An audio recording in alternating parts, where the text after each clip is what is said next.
Us from the Stone Cold Truth. Joining us is Roger Stone, again, former head of the Trump campaign. Also got him to run back in 2000, friend for over 40 years.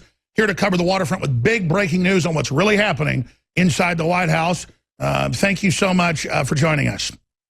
Alex, first of all, let me salute my friend Mike Cernovich, freedom fighter, and yet another person that Google is attempting to strangle, Facebook is attempting to strangle by limiting our reach. But he has done his country a notable service, and my hat is rhetorically off to him. You're right, Alex. There are so many developments in Washington, it's really somewhat hard to keep track.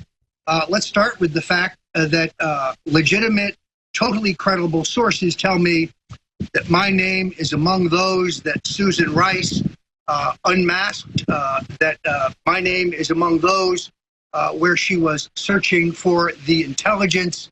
This is, of course, using intelligence agency material from surveillance for strictly political purposes. It is also a felony, and it just amazes me. It's ultra illegal. Strictly illegal, both at two levels. One, the request, and secondarily, the dissemination. There are clearly leaks in the New York Times and in fake news sites such as The Smoking Gun and Raw Story.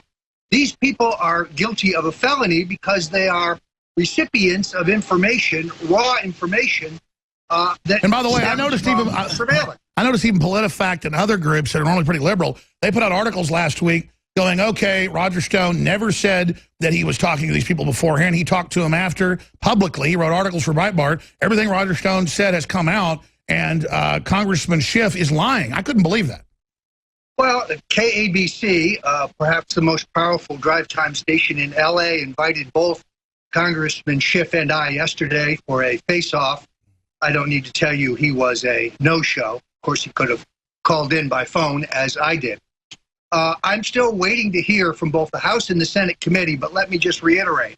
I don't need a subpoena. I'm not asking for immunity, and I want to testify to both bodies in public, not behind closed doors. Let's move on to the White House, because, Alex, you're absolutely right. We now know, incredibly, that the president has gone to war with the Freedom Caucus. This makes little sense to me because the Freedom Caucus is made up of libertarians. It's his backbone. It's the people that brought him. It's the people that brought him the party. That's right. These are his natural allies.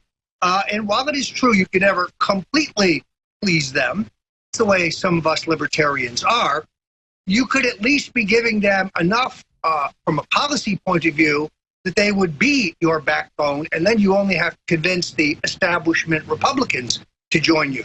Much easier than the other way around. Here is the sad truth. President's health care bill was drafted by former Speaker John Boehner and a team of lobbyists. It was passed to Ryan. Ryan passed it to Priebus. Priebus passed it off to the president and did him a disservice. This is not the best bill that could have been presented. If I were the president, I would simply say, well, now that the Ryan bill has failed, I'll introduce my own bill. Now, Alex, please understand, anytime I criticize the president or his administration, it's out of loyalty to the president and my sincere desire that he succeed in his effort to throw off. Absolutely, and it's a no-brainer that he's getting. It's a no-brainer that he's getting bad advice to. He can disagree with the Freedom Caucus and try to get a bill that's better than Obamacare passed. I understand that. But he can't sit there and say they're the enemy and stuff and watch the Democrats celebrate. I think he figured that out by this weekend, meeting with Senator Paul. Paul hinted at this a few weeks ago when he was on, but also through some other channels, that Trump just wants it to be on Congress and wants to get it repealed, period, but that he now is looking to actually work with Paul to try to craft something. So that's the word. Meanwhile, again, Rand Paul is very optimistic about repealing Obamacare after golfing with Trump. What do you make of that? You got there before I did. I was delighted to hear that those who were advocating that the president meet with Senator Paul, bury the hatchet, and work together, and that has happened. There was, of course, resistance to that among some on the White House staff. Then you had this bombshell story yesterday of the Deputy Chief of Staff, Katie Walsh, leaving the administration after her financial disclosure forms showed that she was paid $300,000 from the Republican National Committee on top of her salary of $300,000. That's $600,000, but the $300,000 was paid to her through a dummy company controlled by her mother. This is the kind of person that was promoted for the White House staff, came over from the Republican National Committee, has now been discharged. It's vitally important that the president surround himself with loyalists. People like Ed Martin, people like David Urban, people like Wayne Berman. These are people who played an important role in his election. They don't need government jobs. They don't seek government jobs. They want to restore the republic. But they would join the administration if they were asked. And I just use them as examples of people with enormous qualifications and experience, but who are deeply committed to the Trump agenda. Absolutely. But let's just move back to some of the bigger issues here. And obviously that's a huge issue, but Trump just has to make the decision to kick out more of the establishment Republicans and realize he can't make them do his will to restore the republic. They're going to backstab him at every turn. And I think 74 days in, he finally starting to get that. But going back here, what about the intel I'm getting? And I talked to you last night. You could confirm some of this, but you can't get into some of it because obviously it's conversations with the president and others. But looking at this, Nunes had to actually even be told about some of the things that were going on by only a few patriots that were even in the White House, because Nunes didn't even know where to look. And so that just shows that Trump is just surrounded by a bunch of either ignoramuses or people that are out to sabotage him. Because, I mean, in 10 minutes, I can give Trump advice, if he executed it, that the American people would be screaming for the heads of all these Democrats, okay? It's simple. And, I mean, we have them if he simply pulls the trigger. Go ahead. Well, Alex, since we spoke last night, I've actually learned more. The reason that two junior aides in the White House took this bombshell evidence to Chairman Nunes is because they knew Chairman Nunes could not be blocked from communicating it to the president. They did so because they did not think if they passed it up chain of command to some of the establishment Republicans at the top of the White House food chain, that the information, vital information, would get to the president. This is why they gave it to Chairman Nunes. None of this makes the information less accurate nor less true. So it gives you the idea of the kind of treachery that we see among some in the Trump White House. Here's another piece of news, Alex, and I think this is key. There is no question now that sources tell me that the president's son-in-law enjoys a very lively text exchange with Joe Scarborough, and that Scarborough's repeated attacks on Steve Bannon, not to mention some of his attacks on the president, clearly are being manipulated by Jared Kushner for his own internal purposes. Wow. Now, again, any criticism that I have of the Trump administration or any member thereof, and Mr. Kushner is one, are meant to be constructive, not destructive. But in this case, Joe Scarborough is no friend of the president.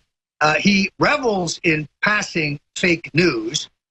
He himself has more scandals than you can shake a stick at that he is sitting on. By the way, let me stop you. Is this in the news or is this from your sources? What the hell is Jared Kushner doing talking to a guy that's been, as a dead intern in his office and is an absolute scumbag? Well, I didn't say those things you did, but this has not hit the news. This is breaking right now on InfoWars.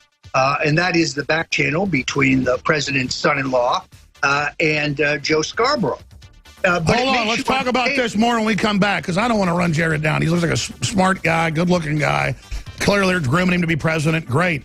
But not if he's not smart enough to sit there and play patty cake with the likes of Joe Scarborough, some of the lowest trash on earth. We'll be back. Stay with us.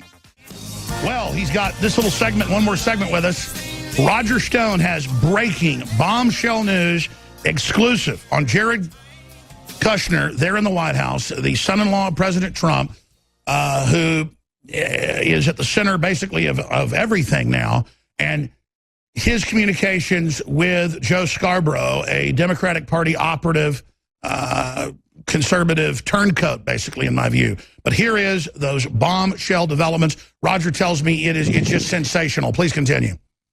Alex, first of all, let me say that anytime I level a criticism at the Trump administration, or even rarely the president himself, I do so out of loyalty to Donald Trump and loyalty to his agenda. I want to help him beat back the globalists and make this country great again. That said, my political experience with Ronald Reagan, and before that, Richard Nixon, tells me that a White House divided against itself cannot stand. And the internal squabbling between the establishment wing and the diminished true believers continues inside the White House. Yes, the president's son-in-law, Jared Kushner, perhaps the one presidential aide who cannot be fired, is now in irregular text message communications with Joe Scarborough. Many of the anti-Steve Bannon stories that you see, the themes that you see on Morning Joe, are being dictated by Kushner.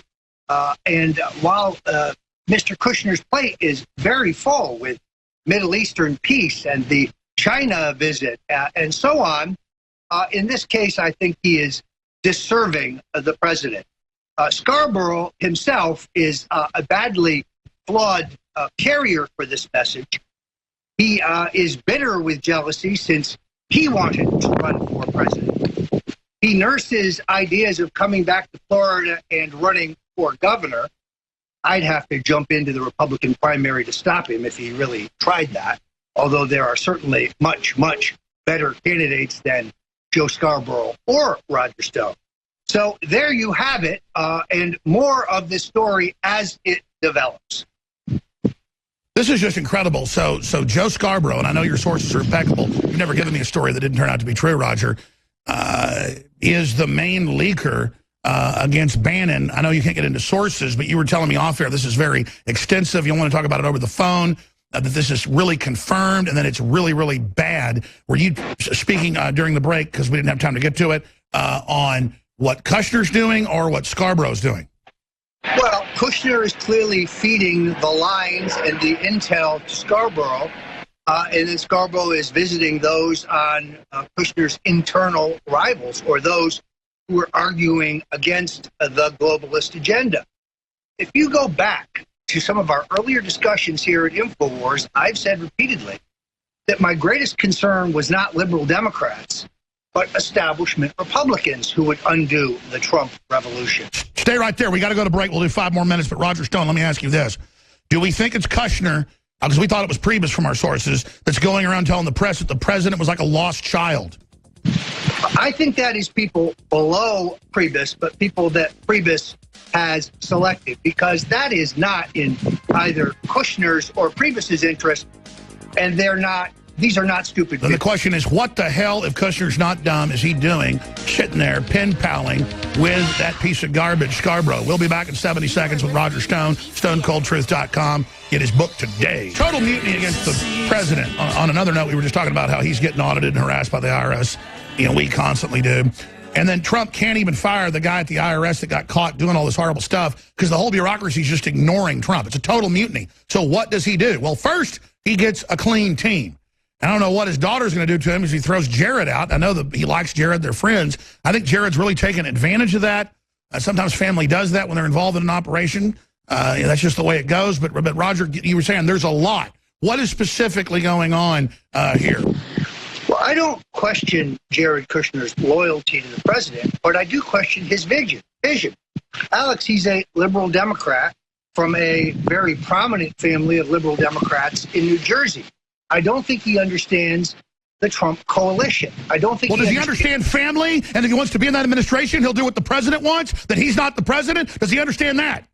Well, I think at this point he probably believes he is giving the president good advice when in fact he's giving him bad advice. I'm going to give him the benefit of the doubt on motive, but Alex, he doesn't understand the InfoWars watcher. He doesn't understand the Breitbart reader. We are the backbone of the Trump revolution. We are the soldiers who won this election. And we do not want to see the revolution hijacked by a bunch of establishment Republican geeks. He has to get that through his head. What else is in these texts? And I mean, you can't tell us how you learned of it, but other little tidbits of that, Roger. This is a big story. Well, I think if you go back and watch Morning Joe now retrospectively the last several weeks, you will see a coordinated attack on our colleague and our fellow patriot, Steve Bannon. The other question that's looming here, Alex, is the way that the Silicon Valley billionaires are whining and dining Jared Kushner and his wife, who is a good friend of mine and a great lady, Ivanka Trump. Meanwhile, Google, Facebook, they're slowly squeezing our throats. You, me, Cernovich, Breitbart, and other alternative media sources see them fooling with our logarithms. We're the main guns that are defending Trump and saving him at every front, while people in his White House are whining and dining the people that are strangling the Republic right now and trying to destroy him and pushing down his tweets and manipulating him. Well, and if anybody in the world should understand this, of course, it's Steve Bannon, who comes from the world of alternative media. We've got a slowdown going on here that I think is only going to be solved with antitrust action against Google and some other tactics that we are working on. But I have no intention of going quietly and watching them cut off our access. Sure. Even U.S. News and World Report. Even U.S. News and World Report admits Google is the top censor in the world. Microsoft, they're all doing it, and they admit they're doing it to us. And David Brock, literally, who brags he got you banned off TV, the MVP, Roger Stone, not because you were full of bull, because you were effective, they're bragging that they're openly working with Google to shut us down. Talk about tortious interference. I just don't have the time or energy for lawsuits, but my lawyers tell me I've got them. Well, I have examined that. In all honesty, Brock has to say something because he pocketed $30 or $40 million from rich, dumb liberal donors. And despite their enormous spending advantage and the fact that they were manipulating internet media and manipulating mainstream media, they lost. And that's hard to explain to somebody who's giving you $30 million. So this is Brock's new big claim. There's no question that you have lefty organizations like Snopes now deciding what is and is not news.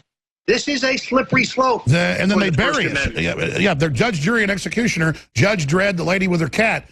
Thank you so much for joining us. Let's talk again sometime this evening. Roger Stone is a fast and furious time to be alive. Everyone should be part of the revolution and spread your links, our links, InfoWars.com, StoneColdTruth.com.